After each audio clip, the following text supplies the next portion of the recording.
អូខេសួស្តីបងប្អូនដែលខ្ញុំស្វាគមន៍មកកាន់វីដេអូថ្មីហើយវីដេអូរបស់ខ្ញុំថ្ងៃនេះគឺខ្ញុំ review ទៅលើក្រុមហ៊ុន Data ណៃបើឡានទីនេះហើយខ្ញុំ voice over ដោយសារតែពេលដែលខ្ញុំ record វីដេអូនេះគឺវាអត់មានរីសលេងមានបញ្ហាបច្ចេកទេសអញ្ចឹងខ្ញុំ record វីដេអូនេះគឺខ្ញុំចេញពីសៀមរាបឡើងមកភ្នំពេញវិញអញ្ចឹងការ review របស់ខ្ញុំគឺ review តាមរយៈ TripAdvisor ហើយនេះគឺជាទស្សនវិជ្ជាទៅលើឡានគេងយប់ Data ហើយខ្ញុំបានកត់ហ្នឹងគឺវាលេខ12ហើយពូឯងគេហ្នឹងគឺមានមកល្មមជាងគាត់ថាខ្ញុំយកកតាបឡើងមកលើហើយគឺមានកន្លែងដាក់កតាបដែរតែដោយសារតែអីវ៉ាន់តិចខ្ញុំក៏យកកតាបឡើងមកលើទៅហើយជាក់ស្ដែងនៅលើឡានយើងឃើញមានដូចជាម៉ាស៊ីនត្រជាក់មានភ្លើងមិនអីហើយទៀតនៅលើឡានក៏គេមានដូចជាកសែតត្រជាក់ទឹកសុទ្ធនំហើយនឹងច្រាសដុសថ្មីមួយចំនួនថាថ្មីនៅក្នុងនោះដែរហើយអីដែលមួយទៀតនោះគឺនៅលើឡានក៏មានដោយសារទូរស័ព្ទហើយនឹង emergency នៅពេលដែលយើងធ្វើការ assist យើងអាចចូលទៅគឺស្វីចនៅលើឡានគាត់នឹងមកកន្លែងរបស់យើងហើយនៅលើឡានក៏មានខ្នើយហើយនឹងភួយសម្រាប់ឲ្យយើងទៅដល់ដែរនៅពេលដែលយើងគេងឬក៏ទៅជាអីពេកអញ្ចឹងណាបាទនេះគឺជា review ដែលចេញពី TripAdvisor ក្នុងរយៈពេល2ខែមុនដោយនៅក្នុង review ហ្នឹងគឺ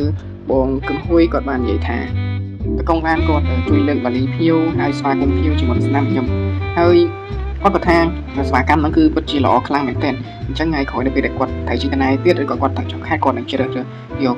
ក្រុមហ៊ុន Data ទៀតអញ្ចឹងជាក់ស្ដែងគឺខ្ញុំបានដូរថ្ងៃពីផាត់ឈើពីសៀមរាបមកភ្នំពេញវិញ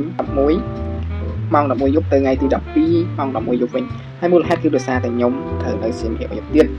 អញ្ចឹងទៅខ្ញុំក៏សម្រេចចិត្តថាដូរថ្ងៃតែម្ដងគាត់ពីមូលហេតុក៏ដូចជាហេតុដែលខ្ញុំចង់ដូរហើយនឹងបង្ហាញសពតឡានឲ្យគាត់គឺគាត់នឹងធ្វើការដូរមកឲ្យយើងតែខ្ញុំសូមបញ្ជាក់បន្តិចបើសិនជាយើងចង់ដូរយើងគួរតែ inform គាត់ក្នុងរយៈពេលមុន2ម៉ោង3ម៉ោងហើយវាអាស្រ័យទៅលើថា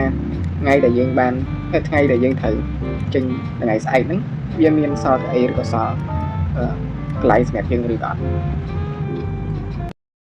ញ្ចឹងឥឡូវខ្ញុំបានមកដល់ភ្នំពេញពីហើយខ្ញុំនឹងផ្ទេរឲ្យក្នុងឡានតាមគឺទៅទៅបាយស្អែកចំនួន1ខែមួយគឺពូកពុនសុអ៊ីងទី2ការគេមកវា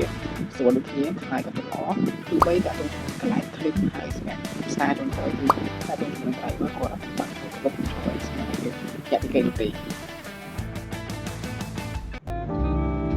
អរគុណពុកម៉ែបងប្អូនទាំងអស់គ្នាដែលបានតាមដានទស្សនាវីដេអូរបស់ខ្ញុំតាំងពីដើមរហូតដល់ចប់អញ្ចឹងជួបគ្នាជាមួយនឹងខ្ញុំបាទនៅក្នុងវីដេអូក្រោយហើយសង្ឃឹមថាវីដេអូក្រោយគឺខ្ញុំមានពេលធ្វើ review ទៅលើ hotel ក៏ដូចជា review ទៅលើក្រុមហ៊ុនឡានផ្សេងៗគ្នាអរគុណអ្នកទាំងអស់គ្នាបាយបាយ